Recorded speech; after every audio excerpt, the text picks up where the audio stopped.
스승님께 질문 드리겠습니다. 동지는 공망에 걸리는 달이라 해서 1년 중에 밤은 제일 길지만 달이 없다는 말을 들었습니다. 이 말이 맞는지 정확히 알고 싶고요. 동지에는 팥죽을 끓여 먹는데 그 이유에 대해서도 알고 싶습니다. 감사합니다.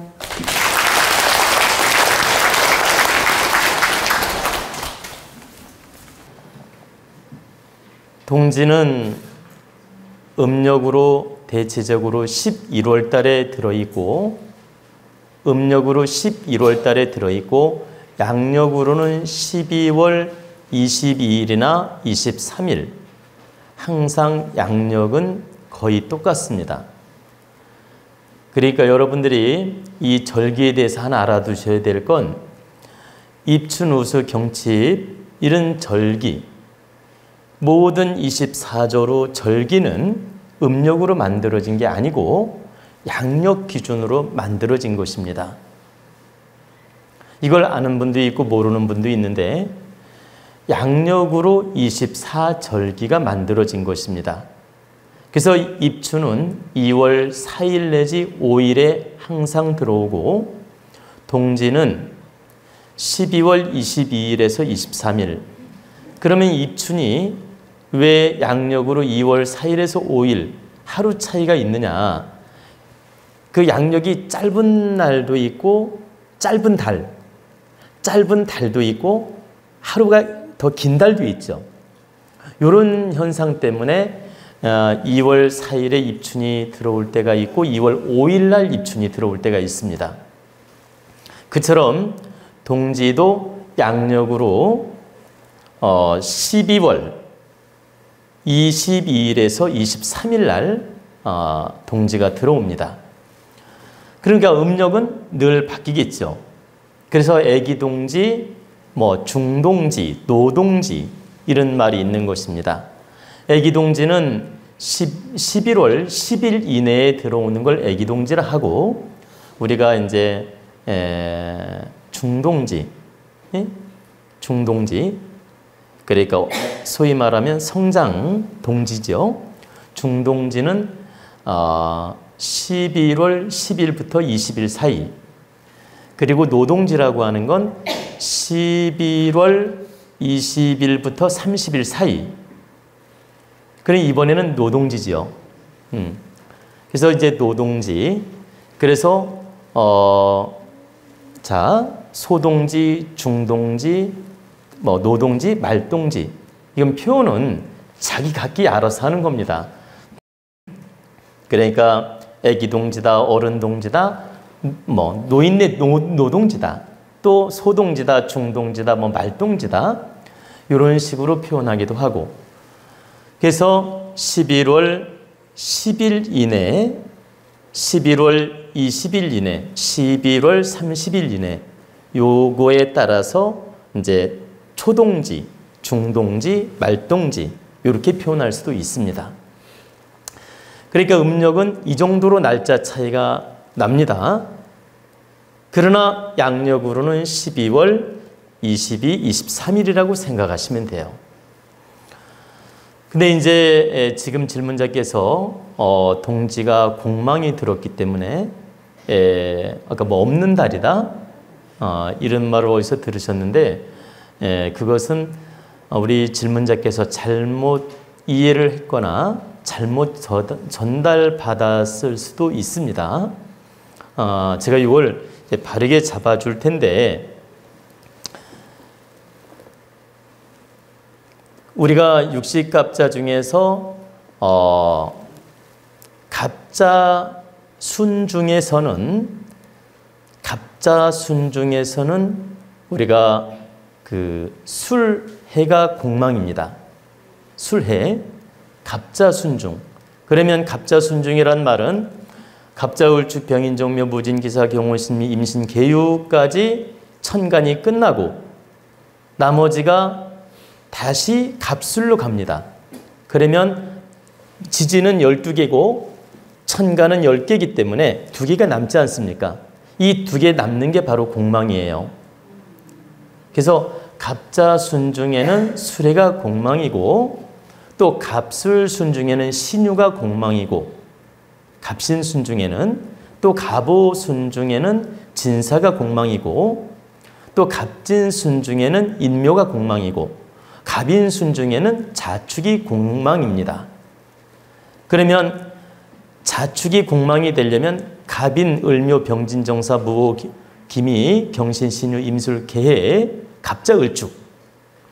그러면 갑인순 중에 들어가면 자축월이, 그러니까 예를 들어 갑인년이다. 그러면 예를 들어서 이제 예를 들어서 월건이 갑인부터 시작한다고 하면 갑인, 을묘, 병진, 정사, 무호, 기미, 경신, 신유, 임술, 개해 딱 끝나고 다시 갑자로 오면서 갑자, 을축이 공망인 거예요. 예를 들어서 월건이 갑인부터 시작을 한다고 하면 그러면 올해는 기해년이죠. 그러면 갑기진년은 병인두, 병인부터 이제 시작을 합니다. 병인정묘, 무진기사, 경호신미, 임신계요, 갑술, 을해. 그래서 술해가 공망이었죠. 그래서 이제 이 공망이라는 건 육식갑자 중에서 뒤에 남는 두 자리가 바로 공망인데 이 동지를 놓고 공망이다 아니다 이렇게 따지는 법칙이 없다. 그러면 아까 말씀드렸듯이 자축도 공망에 들어갈 수 있다. 그건 어느 해죠? 제가 갑인 월건으로 시작되는 해. 그러면 갑인, 을묘, 병진, 정사, 무호, 기미, 경신, 신유, 임술, 개해 끝나고 나서 갑자, 을축이 공망인데 바로 갑인 월건으로 시작하는 해만 자축이 공망이 될 수 있다. 그러면 갑인, 을묘, 병진 이런 월건에 시작되는 해라고 한다면 자가 공망이 될 수 있는데 그래봤자 하나가 끼는 겁니다. 제가 말씀드리는 건 자월이 공망이 낀다 해도 육식 갑자 중에서 한 번 들어가는 거란 뜻이에요. 갑자, 을축. 한 번 공망이 들어갈 수 있는데 그 한 번 공망이 들어간 걸 가지고 11월이 공망이다 이렇게 표현할 필요도 없고 이렇게 말할 필요도 없다. 왜? 11월은 항상 돌아오기 때문에 11월이 공망이 있다 한들 한 번밖에 없다는 것입니다. 60갑자 중에서. 그렇기 때문에 동짓달을 공망 맞았다, 안 맞았다, 없는 달이다 이렇게 누군가 말을 했다면 잘못 그분이 이해를 했거나 또 본인께서 잘못 받아들였거나 그럴 수가 있다. 그래서 우리가 이 동짓달은 공망의 개념으로 생각하면 안 되며 이 동짓달은 반드시 세기운이 열리는 세기운이 잉태하는 바로 아주 귀한 달이면서 천문이 열리는 달이다. 이렇게 이해를 하시면 되고요. 제가 이제 왜 이렇게 좀 배경 설명을 했느냐. 자축도 공망이 들어갈 수 있는데 왜 저 스승님께서는 왜 자축이 공망이 분명히 있는데 동짓달이 공망이 아니다 기다 이렇게 말하냐고 오해를 할까봐 지금 이렇게 배경 설명을 해준 겁니다. 자축도 공망이 들어갈 수 있는데 그건 육식갑자 중에서 한 번 들어가는 것이며 동짓달을 논하는 게 아니다는 뜻입니다. 충분히 이해가 되죠? 근데 이제 이 오행 공부를 조금 한 분들은 이게 팍팍 이해가 되는데 이 육식갑자 오행 공부하지 않은 분들은 약간 무슨 소린가 이렇게 헷갈릴 수도 있습니다. 그래서 여러분을 좀 알 건 알아야 됩니다. 근데 이제 그 다음에 이제 또 하나 질문이 뭐였죠? 동지 팥죽 끓여 먹는 그 이유에 대해서 물으셨는데, 이 동지 팥죽 설화는 참 여러 설화가 있습니다. 옛날에 그 어려운 시절에 이제 그 먹을 게 없고 이렇게 가난한 시절에 먹을 게 없고 이제 양식을 구하다가 이제 이 팥죽을 먹으면 이 긴긴 밤에 뭐 참 그 배고픈 거 있죠? 이 배고픈 것도 해결되면서 소화도 잘 되면서 또 그 1년 중에 어떤 나쁜 애군을 물리친다는 그런 설화에 의해서 뭐 팥죽을 먹었다 이런 설화도 있고, 또 이 팥이 붉은 팥이기 때문에 귀신들이 붉은 걸 싫어하기 때문에 그 팥죽을 먹으면 잡귀들을 물리친다. 이렇게 양의 기운이기 때문에 팥은 붉은 것이니까 양의 기운으로 보는 거예요. 그래서 양의 기운이기 때문에 잡귀, 귀신들, 탁한 기운들, 음기를 물리친다 해가지고 이제 팥죽을 먹었다 이런 설화도 있고 등등의 여러 가지 학설도 있고 설화들이 있습니다. 근데 이제 제가 이렇게 왜 몇 가지 설화를 지금 말씀을 드렸느냐면 A로 설명하는 분도 있고 B로 설명하는 분도 있고 C로 설명하는 분들이 있을 수 있다라는 거예요. 근데 그 논리들이 그럼 다 맞냐? 다 틀리냐? 이렇게 우리가 분별할 필요는 없다. 어떤 분은 이 설화를 믿고 그 근거를 가지고 말할 수도 있고, 또 어떤 분은 이 설화를 근거를 가지고 설명할 수도 있기 때문에 이것을 A 논리가 100% 맞고 B 논리가 100% 맞다. 이렇게 우리가 꼭 굳이 분별할 필요는 없다. 그러나 이제 질문자께서는 나에게 어떤 바른 내용을 듣고 싶어서 물었기 때문에 제가 이제 설명을 해드릴 것입니다.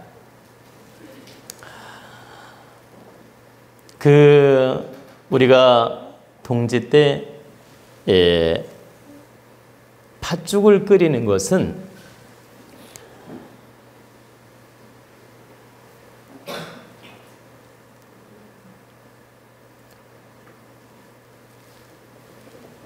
곡물 중에서 양의 기운이 있는 곡물이 있고 음의 기운을 가진 곡물이 있고, 또 우리가 이렇게 에너지가 탁한 기운을 다스리는 곡물도 있고, 또 오히려 음기가 강하게 하는 그런 곡물도 있고, 이런 곡물 중에서도 성분이 다 다릅니다. 뭐 고춧가루는 매운 성분이 있죠, 그죠? 소금은 짠 성분이고, 근데 이 붉은 팥은 에너지 자체가 이 탁한 기운, 음기, 귀신의 기운, 음의 기운을 다스리는 그런 에너지 기운을 가지고 있습니다. 팥에는, 이 붉은 팥에는 원래 성분 자체가 탁한 기운을 다스리는 성분이 들어있다. 하나만 더 예를 들면 우리가 초상집에 갔다 오면 소금 뿌리죠. 이 소금에는 잡기가 싫어하는, 귀신이 싫어하는, 탁기가 싫어하는 그런 짠 성분이 바로 그 에너지를 가지고 있는 것입니다. 역시 고춧가루도 마찬가지고, 그래서 귀신 뛸 때 소금하고 보세요. 소금하고 고춧가루하고 팥을 섞어서 확 뿌려대면 잡기가 뚝 떨어집니다. 실제. 지금 귀신이 딱 붙었어요. 딱 붙었어. 벌벌 떨어. 근데 정말 소금하고 고춧가루하고 팥을 섞어서 확 뿌려버리잖아요. 그럼 깜짝 놀라면서 떨어져 나간다니까요. 이건 시험해봐도 금방 나타나요. 근데 소금도 탁한 기운을 물리치는데 음기로서 탁한 기운을 물리치는 기운이에요. 소금은 강한 음기로서 탁한 기운을 물리치는 기운이고, 고춧가루는 매웁잖아요. 빨갛죠. 양의 기운이야. 음기가 아니고 양의 기운으로 탁한 기운을 물리치는 에너지가 있고, 팥도 역시 양의 기운으로 탁한 음기, 탁한 기운을 물리치는 에너지 기운을 가지고 있다. 네, 탁한 걸 다스리는 성분이 들어있다 이 말이죠. 그래서 우리가 고사 지낼 때도 그 팥떡, 아시죠? 팥시루. 이렇게 팥시루를 쪄놓는 건 탁한 귀신들, 탁한 기운은 다 소멸하고 맑은 신, 맑은 기운만 자리를 함께 하라 이런 뜻이에요. 그래서 성분이 바로 팥의 그런 성분, 양의 성분, 이 성분이 들어있어서 옛날 태고 때 우리 참 지혜로운 선조님께서 이걸 이렇게 양의 기운으로서 써보니까 정말 효과가 있는 걸 느꼈던 거예요. 그렇다 보니까 이 잡기가 들끓거나 하면 팥을 뿌리기도 하고, 그냥 생 통팥을 뿌리기도 하고, 그래서 그 무속인들이 뭐냐면 신들린 사람들 이렇게 신뛸 때 막 팥을 갖다 막 뿌립니다. 막 사정없이 뿌려요. 귀신 쫓아낼 때. 그러면 그 통팥도 써보고, 이렇게 참 이 팥을 이용해서 팥떡도 해보고, 이렇게 해보니까 정말 처음에는 시험으로 했는데 정말 너무 놀랍게도 효과가 있는 걸 느꼈던 거죠. 그래가지고 그 설화들이 계속 전해지면서 팥시루떡도 해서 고사를 지내고, 또 팥을 때로는 귀신 쫓는데 쓰기도 하고. 근데 왜 그럼 동짓날 팥죽을 끓였느냐? 바로 동지에 모든 한의 기운이 물러가고 새 양의 기운이 올 때, 일양이 희생을 할 때 이 팥을 밥을 할 수는 없고, 보세요. 밥을 해서 먹을 수는 없잖아, 팥을. 근데 죽을 끓이면 양도 많고, 보세요. 양도 많고 나눠 먹기도 좋고, 이러다 보니까 죽을 끓여야 되겠다. 그래가지고 갈아서 죽을 끓이니까 가족들이 어려운 시절에 많이 나눠 먹을 수도 있고, 또 그 탁한 기운을 다스리는 하나의 방편이 되기도 하고, 또 우리가 이걸 하나의 그 토속신앙으로 믿다 보니까 이 죽을 끓여서 부정을 물리친다고 이렇게 담장에다 뿌리기도 하고, 옛날 시골에는 담장에도 뿌리고 입구에도 뿌리고 이렇게 죽을 써서 이렇게 뒤안에도 뿌리고 많이 그렇게 했습니다. 동짓날 죽을 끓여가지고 이렇게 주변에 많이 뿌렸어요. 그러면 먹으면 인체 에너지가 좋아질 거라고 믿었고, 또 나아가서 뿌리면 집도 탁한 기운을 물리친다고 믿었고, 그래서 이제 팥죽을 끓여서 사용하게 된 것입니다.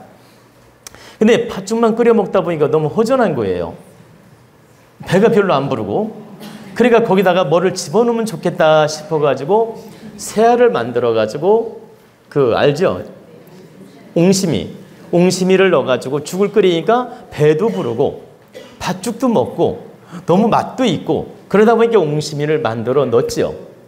그리고 그걸 뭐라고 우리가 또 표현하냐면 이건 뭐 태양의 기운이다, 이렇게 또 갖다 붙이는 분도 있죠. 아니, 붙이면 또 말이 되죠. 응? 이 옹심이는 양의 기운이다, 뭐 태양의 기운이다, 이렇게 상징적 의미로서 옹심이를 넣어서 우리가 동짓날 팥을, 그러니까 팥죽을 먹고 탁한 기운도 다스리고, 또 태양을 상징하는 양의 기운도 먹으니까 좋고 해가지고 그 옹심이를 또 태양에 비교해서 이렇게 설화를 만들어 설명하는 분도 있더란 얘기죠. 근데 이 또한 사람들이 그 설화를 만들어서 쓴 것이지 근본의 원칙은 없다. 방편으로 하나의 부정을 물리치는 방편으로서 먹기도 하고, 또 옹심이를 넣어서 방편으로 먹었는데 거기다 또 말을 붙이기도 하고, 이렇게 내려오면서 이 이론 저 이론 갖다 붙여서 말을 만들어서 설화가 이렇게 내려온 것이지, 근본 자체로 이렇다 저렇다는 없다라는 거예요.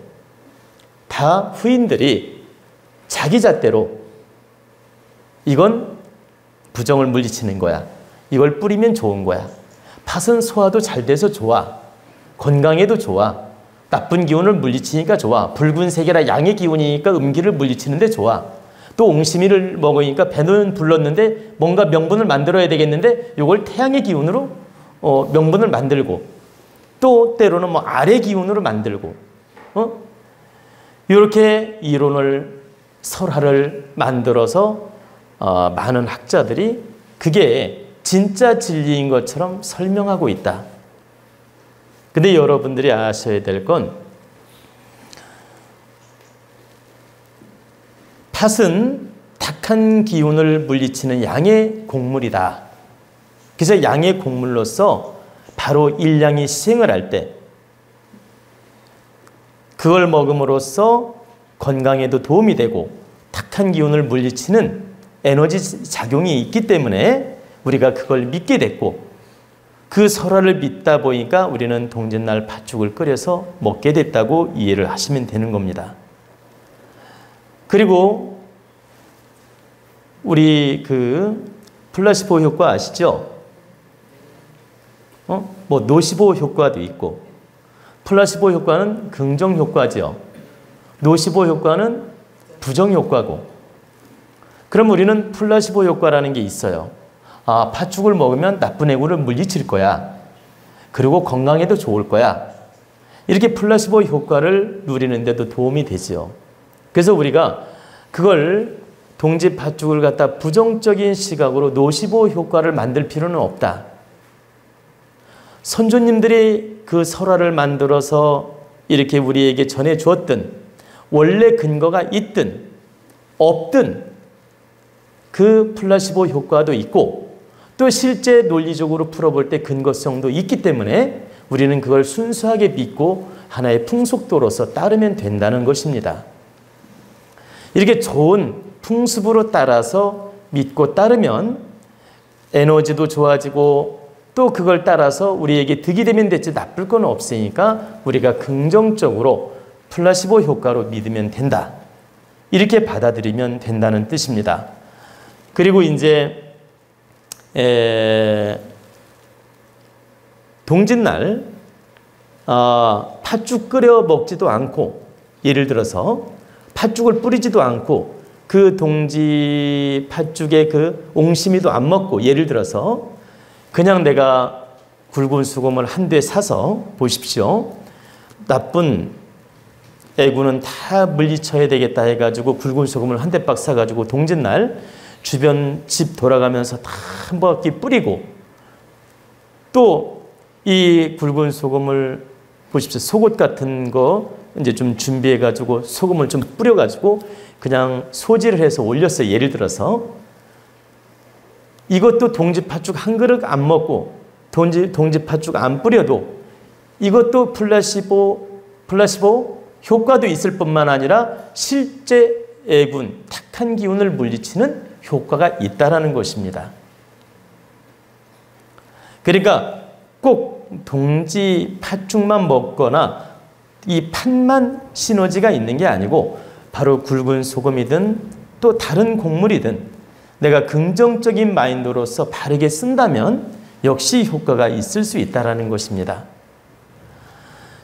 그리고 여러분들이 하나 알아둬야 될 건, 조상님들이 아주 많이 지혜로웠습니다. 지혜로워서 이런 좋은 문화도 만들어내고 좋은 설화도 만들어내고 그 설화를 우리 후손들한테 전해주면서 지혜롭게 쓰게 했습니다. 그렇기 때문에 이것을 좋은 설화로서, 좋은 문화로서 우리가 받아들이고 잘 쓰는 건 좋지만, 이 팥죽을 안 먹으면 무슨 문제가 있고 먹으면 무조건 좋고 이런 관념에 빠질 필요는 없다. 팥죽 안 먹어도 여러분 운수 좋을 수 있고 또 팥죽 먹어도 운수 좋을 수 있다. 근데 이왕이면 어때요? 그 곡물은 긍정 곡물이에요. 나쁜 기운을 물리치는 긍정 곡물이고 또 플라시보 효과도 있고 또 선조님께서 지혜롭게 만들어 놓은 풍습이기 때문에 우리는 이걸 긍정적으로 받아들여서 쓴다는 건 매우 좋은 일이며 기쁜 일이라는 뜻입니다. 아시겠죠?